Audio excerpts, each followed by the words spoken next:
All right, happy Thursday, Pal Talkers, and welcome to the In Touch Weekly show. I am your host, Dorothy, the senior editor of In Touch Weekly, and I am here today with the fabulous Lindsay Krieger. Is that how we pronounce your last name? Yeah. And she is a relationship expert.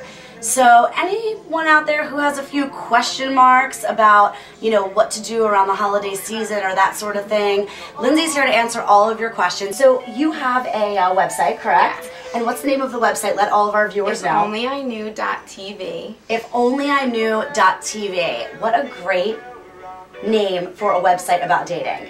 Because, really, with experience in dating, we learn so much, right? So much. And we always wish back in those relationships that we had in college or our early 20s that we had a little bit more wisdom, right? Yes. So tell us how you started with this site and kind of what the premise is. Well, I started going to a ton of relationship workshops, and the phrase, if only I knew, kept coming up, Older women, if only I knew the stuff that we're learning at your age, would have saved me so much heartbreak. And I was sitting there, if only I knew the stuff 2 years ago. So I figured, why not share everybody else's experiences so that young women could avoid heartbreak? Right, absolutely. Now, was there a reason that you were going to a lot of relationship workshops? Yeah. Okay. I went through a difficult breakup of my own, Been there, done that. I think we all end up there, and I just didn't really know how to deal with it at first. And then what I realized was, maybe I don't know everything about relationships. Maybe I don't know who I need to be as a partner, as a person, to be in a relationship.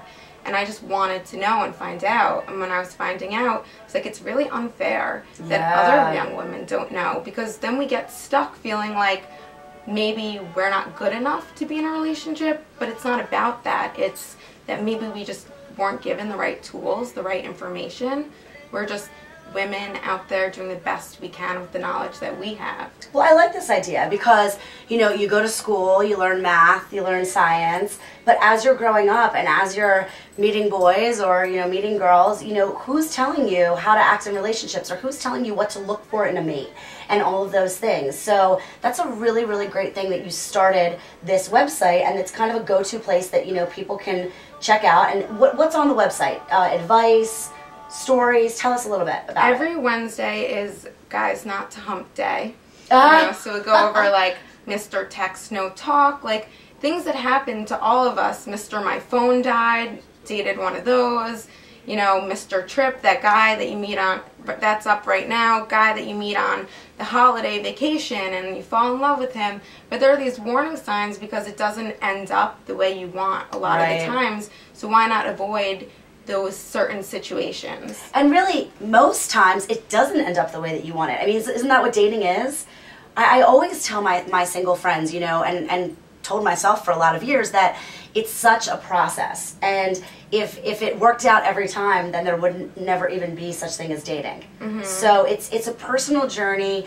It's a frustrating journey, I think, but it sounds like you're going to give people the tools to make it less frustrating. Yeah. It's smart. It's really smart. You don't end up saying, like, I'm settling for you, honey. You end up saying, I love you, and love is rare. It's a sorting process. You know what? I think it really goes back to the actual relationship. It's the same thing with infidelity. It's if there's not a need being met, that's when people stray. So you have to act. It's not necessarily about this person's more attractive than this person. Angelina, Jennifer, both beautiful, beautiful people, but there's a need not being met, and something you don't think maybe that can be met by that person, even though a lot of times we fail to even ask for it. But that's what happens. People see they're not happy, and then in Hollywood, it's such a small pool. They like to stick within Hollywood that it's like a scarcity fight. Okay. So like you're trading guys because there's only this big of a pool. Right, so that's why there's so much swapping going on. And I like that thought about, needs not being met. But then again, there's such a fine line between saying to yourself, I'm unhappy in this relationship because it's not meeting my needs, and also saying, well, there's never going to be the perfect person that's going to meet all of my needs. So where do you kind of navigate that place where you're not sure if your relationship is a healthy one, or maybe you just think that you're being overly critical or overly needy? Okay, so we're in an instant gratification age. So that's one problem. And people just think that this is a problem if it's not being fixed now, or things, I'm not happy right now, things are not perfect. You know, we all want it right now. But relationships take work. No matter what, you could be both happy, great people. They just take work, and you have to realize that you're going to hit roadblocks and intersections, but those things will make your relationship stronger if you can handle the conflict well. And relationships are really just as much about how you handle conflict. It's not just about the happy times. So the part about your question that I even loved more was, how do you know if it will ever be enough? And what I tell young women, and women in general, is you need to make a list of all the things you want in a relationship and a partner.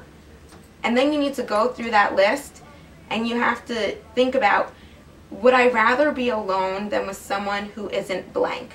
And anything that you can't say that for, you cross off the list, because you want to just end up with your most important things. Okay. And then you want to end up going through them and saying, is he happy enough? The key word to everything in life is enough. You know, is he honest enough? There's always a back of the hand. If he's way too honest, he's always going to be critical, maybe. And that's what you have to think about in your relationship. No one's going to be perfect, but they have to be enough of those qualities for you. You have to get enough of what you need. And you have to figure out what enough means to you. So enough is the key word. I want to talk just a little bit of quick fashion tips for the holidays. If you're going to Christmas parties or holiday parties and you're looking for things to wear, colorful bags are the big thing. And I wish that I would have looked at this earlier than yesterday, because just 2 days ago I bought my sister a purse for Christmas, and she said she wanted black, which is fine, you know, I gotta honor her request, but black is not happening anymore. I mean, I just actually bought this one for myself not too long ago, and I love it, but apparently black is not the color. We're looking at bright oranges, bright greens, bright reds, navy, you know, because your winter wardrobe can sometimes be just devoid of color. So you want to throw an extra pop of color in there, especially when it comes to winter coats. A lot of people, I mean, I know I don't own any colorful coats. A lot of people own black coats,